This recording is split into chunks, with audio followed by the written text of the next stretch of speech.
am Kearny, and I am so happy to be here with the cast and the producer of Clip Wings Baby Fly. Hello, Womack Barbee. Hello. Usman, Sharif, hey, and Bill do.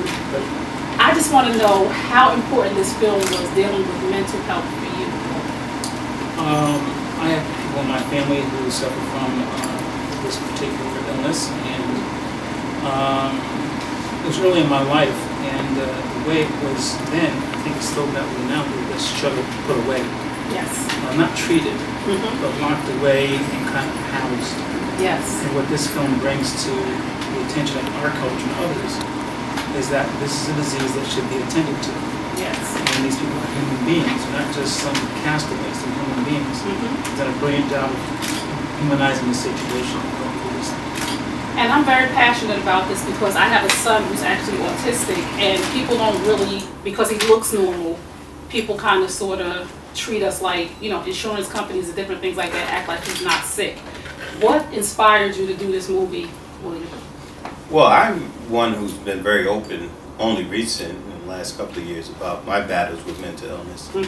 And what I found was, as long as I was a professional and a successful businessman, people didn't mind that. But, you know, I just felt guilty always not imparting truth to my audience, to my viewers, whoever I was speaking before, the children.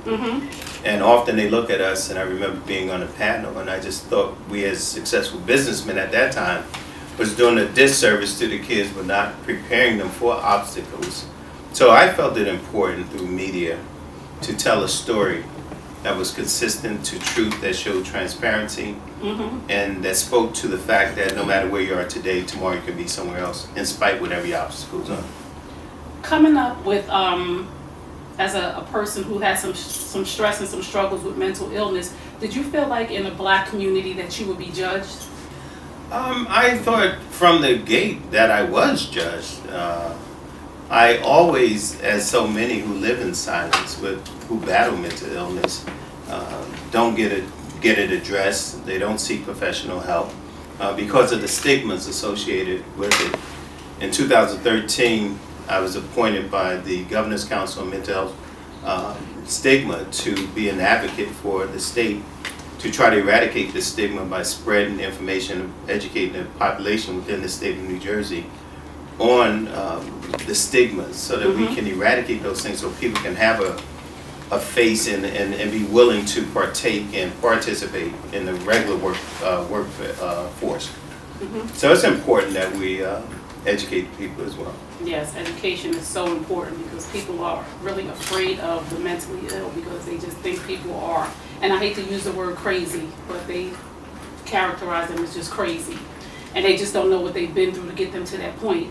Usman, what did you do to study this role? Because you're the lead character, and I don't know how you mentally would prepare yourself to act mentally ill. Yes. Oops, I let you open that one. Alley-ooped it right. I'm sorry. Was the act? This is my nice little segue because I let everybody know everybody got a little crazy with them. Yes, yes. Let's be clear on that, right? But I did, as far as this role is concerned, you know, all your media is like YouTube and Google and things like that. I had to do a lot of research because mental illness has so many levels. Yes. You know what I mean? Sometimes you can see it, it's overt. You can tell someone it might be a little off, and sometimes you can't tell at all until they open their mouth or something happens. Also, my character has multiple personalities disorder and schizophrenia, which I thought were the same thing. So I had to define them both, find out the definitions of them, and study those two disorders. Then I'm on YouTube and I'm watching live casework of like people who have gone through it, families and how they react to it, how these people move through society. And then I was watching movies of veteran actors who have portrayed these parts, and really sold it. You know, whether it was Sybil or, you know, Ed Norton in his first movie, which he got an Oscar nod for. I forget what it's called, but I studied maybe 3-4 films on that, but I did maybe 100 case studies of different people who really lived with it. And I had to get myself into that mindset. Plus, growing up in the inner city, born and raised in Newark, you have plenty of examples of people that have mental illness and on do not on the streets just daily and do not deal with it. Not only on the streets, in your family. Yes. You know, and it's swept under the rug. It's not talked about. It's shunned. It's hushed. Because they don't know how to deal with it. We don't know how to deal with it, and I said it before. You know, it's hard enough being black in America. No one wants to be black and crazy, so no one goes and talk to anybody and really deal with it. And you need God in your life, and you need therapy. One without the other is not going to get you right. You got a couple or two, so. Yes, and go ahead. You know, in LA County, unfortunately, you know that 22 veterans kill themselves every day. Wow. 22 veterans kill themselves every day, and it's from PTSD and other mental. And then Ronald Reagan, during his reign, closed down the mental institutions in California. So 1/3 of the homeless population are people with mental disorders. Wow. Just on the street, just on the street, cast away like they're animals or something. Wow. So how did you become a part of this film? I owe him money. No, I'm sorry. Anna Grunberg, our friend, introduced us, and I got the script, and I fell in love with the script because it was about something. Yes. Well written, and the subject is about something that we should be addressing or not. So I wanted to be a part of that. Okay. So speaking of veteran actors, how was it for you working with such a powerhouse cast? Did you feel pressured, or was it just relief to be able to be in a situation to learn? Well, no. Will Smith said, if you stay ready, you ain't got to get ready. Okay. So no matter what I do, I'm always ready for that. That big, get called up to the majors. Yes. So once I met with Mike, and we talked about a bunch of things, because it was an honor meeting Mike. I've always heard about him in the business, in business period, in Newark, born and raised, humble beginnings, nothing handed to him, and what he's made of himself. And I liken myself to that. So when I kept hearing about him, and when we finally met, that was instant connection. Then once he told me Bill Duke was in it, I mean, Car Wash, Commando, Predator. Especially Commando. That was my movie when I was in the 80s, man. And that hotel scene where we had to fight in the hotel room, right?